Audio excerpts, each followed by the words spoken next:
C'est Studio Sensor, Sensibigureum. L'Ukraine a récemment changé un peu de stratégie. Ils attaquent désormais surtout les infrastructures russes, ciblant le pétrole qui a permis à la Russie de poursuivre la guerre. Ils attaquent directement le cœur de la Russie, et cette stratégie semble mieux fonctionner que prévu. La capacité de production de pétrole de la Russie a considérablement diminué, et cela a un impact direct sur le pays. Les drones ukrainiens pénètrent jusqu'au cœur de la Russie. Aujourd'hui, nous allons examiner cela de plus près. L'Ukraine cible intensément les infrastructures énergétiques russes. Certaines régions de Russie font face à une pénurie d'essence et la crise énergétique s'aggrave. Ce n'est pas simplement mon opinion personnelle.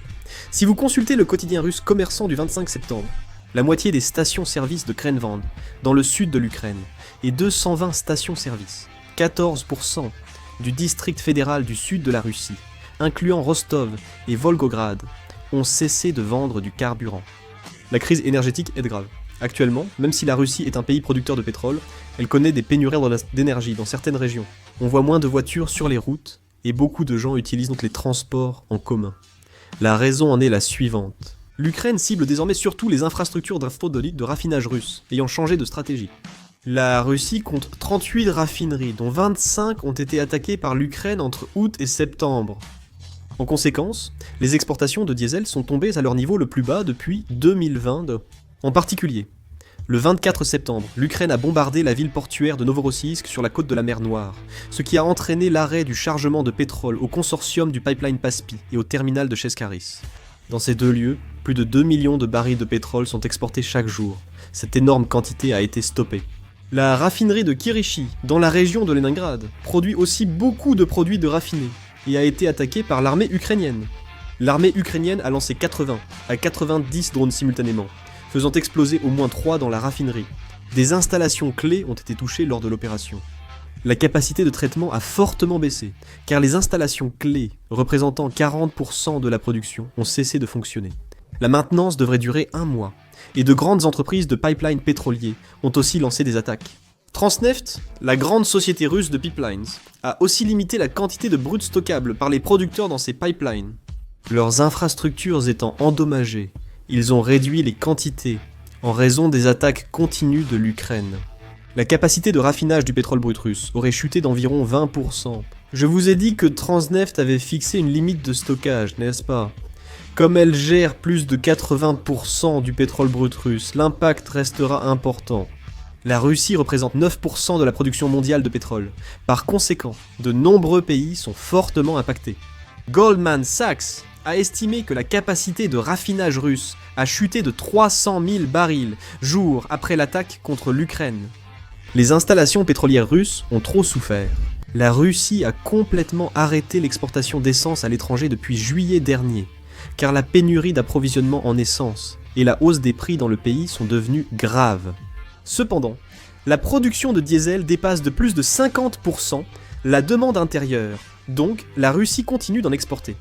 Mais comme l'Ukraine attaque cette fois uniquement les infrastructures liées au diesel, il faudra voir comment la situation évoluera. En Russie, le prix du carburant a augmenté de 25%.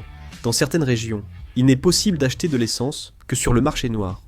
Selon un rapport de Forbes, sur le marché noir, l'essence se vend environ 3300 wons le litre. Chez nous, le prix de l'essence est d'environ 1660 wons le litre, ce qui montre à quel point le carburant manque en Russie. En août, la Russie a exporté environ 7,3 millions de barils de carburant pétrolier par jour, soit 70 000 de moins qu'en juillet, selon l'Agence nationale de l'énergie. Les ventes n'ont jamais été aussi basses depuis l'invasion de l'Ukraine. Il semble qu'un accord ait eu lieu entre les États-Unis et l'Ukraine. La raison pour laquelle l'économie russe ne s'est pas effondrée, malgré de nombreuses sanctions économiques, c'est grâce à l'énergie de la Russie. Depuis 10 ans, les revenus pétroliers et gaziers représentent 30 à 50% du budget russe, ce qui est énorme. En réalité, les autres pays ne peuvent pas non plus se passer de l'énergie russe, donc ils continuent à soutenir l'économie russe en important via des pays tiers, mais les États-Unis essaient d'empêcher ces importations de pays tiers par la diplomatie. L'Ukraine frappe les installations pétrolières russes par des attaques aériennes, causant ainsi des dommages à l'énergie russe. Le 14 septembre, Zelensky a affirmé que brûler les raffineries, terminaux et réservoirs de pétrole russes était la sanction la plus rapide et efficace. Il a souligné que la forte limitation de l'industrie pétrolière russe restreint beaucoup la guerre. Trump a aussi demandé à l'Ukraine d'attaquer plus les infrastructures énergétiques russes. Les États-Unis, sur ordre du président Trump, ont chargé le département de la Défense et les agences de renseignement de soutenir les frappes ukrainiennes en fournissant des renseignements à longue portée. C'est également la première fois que l'administration Trump soutient les attaques de missiles à longue portée de l'Ukraine contre la Russie.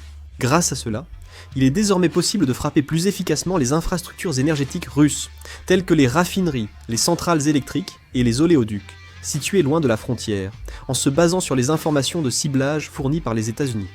Et il semble que les États-Unis envisagent également de soutenir l'Ukraine en fournissant des missiles tels que les Tomahawk.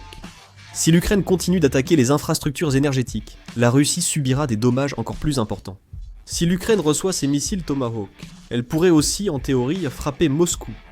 Parmi les informations du 2 octobre, ce qui ressort particulièrement, c'est que les 7 principales puissances, c'est-à-dire le G7, commencent sérieusement à agir pour bloquer fondamentalement les fonds de guerre de la Russie. Jusqu'ici, chaque pays a sanctionné la Russie individuellement, mais cette fois, ils annoncent une réponse conjointe renforcée. L'essentiel, c'est l'avertissement, selon lequel ils vont imposer directement des sanctions aux pays qui continuent d'importer du pétrole russe. Autrement dit, ils comptent élargir la portée de la pression aux pays qui commercent avec l'énergie russe, ce qui peut être interprété comme la volonté de bloquer effectivement la principale source de revenus de la Russie. Si le monde occidental parle d'une seule voix de cette manière, c'est qu'il y a un calcul clair derrière cela. La Russie a pu poursuivre la guerre malgré les lourdes sanctions économiques, grâce aux revenus issus des exportations d'énergie. Les ventes de pétrole et de gaz comptent pour près de la moitié du budget russe, donc sans les éliminer, la guerre ne peut cesser. Le G7, en tenant compte de cela, cherche à paralyser l'industrie énergétique russe elle-même. De plus, le G7 discute concrètement de la manière d'utiliser les avoirs russes gelés dans les pays occidentaux, en raison des sanctions économiques déjà imposées. Des dizaines de milliards de dollars d'actifs russes sont gelés. L'objectif est de les utiliser pour reconstruire l'Ukraine et soutenir militairement. Si ce plan devient réalité, la Russie ne perdra pas seulement ses fonds, mais verra également cet argent utilisé directement pour renforcer la capacité de guerre de l'Ukraine. Les sanctions économiques peuvent influencer directement la guerre, dépassant le simple moyen de pression.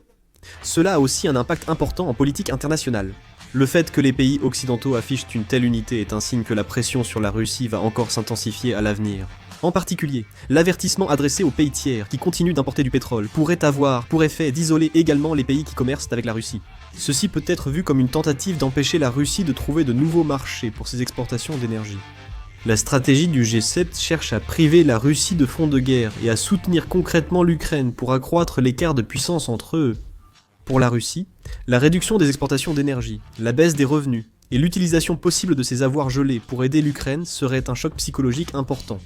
Ainsi, les prochaines décisions du G7 pourraient marquer un tournant pour la capacité de la Russie à poursuivre la guerre. La Russie ne fait pas que subir les attaques aériennes de l'Ukraine, elle met également en place ses propres mesures de riposte. Tout d'abord, elle prend des mesures pour renforcer considérablement son système de défense aérienne.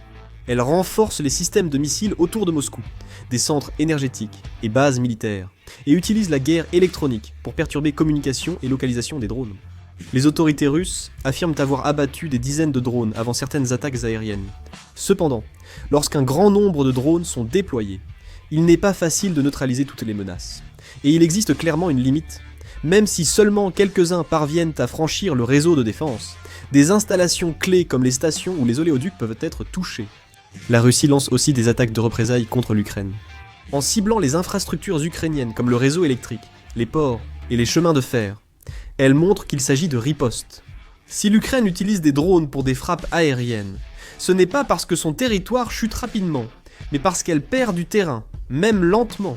Il y a aussi la raison d'attaquer les infrastructures russes pour tenter d'accélérer la fin de la guerre, mais celle-ci pourrait durer encore longtemps. Quoi qu'il en soit, la Russie montre clairement sa volonté de développer de nouvelles routes d'exportation sur le plan économique. Privée d'autres marchés, la Russie exporte désormais son pétrole et gaz vers la Chine et l'Inde. L'Inde importe et raffine du pétrole russe avant de le revendre, tandis que la Chine continue d'importer de l'énergie russe malgré le contexte international. Cependant, cela ne constitue pas non plus une solution fondamentale. La Chine et l'Inde occupent une position absolument dominante dans les négociations, ce qui oblige la Russie à leur céder ses ressources à des prix très bas. Malgré des volumes stables, une limite structurelle réduit fortement les bénéfices. Mais le plus gros problème, c'est que les infrastructures énergétiques, comme les raffineries et les oléoducs, sont physiquement détruites. Ces installations ne peuvent pas être réparées du jour au lendemain, et si des équipements clés sont brûlés ou endommagés par une explosion, il peut falloir plusieurs mois pour les remettre en service. Ainsi, malgré le renforcement de la défense aérienne, les contre-attaques et les exportations détournées, il reste difficile d'empêcher l'effondrement de la base énergétique. Actuellement, l'Ukraine mène des attaques à grande échelle contre les infrastructures russes. Que pensez-vous de la situation actuelle ? N'hésitez pas à partager votre avis dans les commentaires. C'est tout pour cette vidéo, merci beaucoup.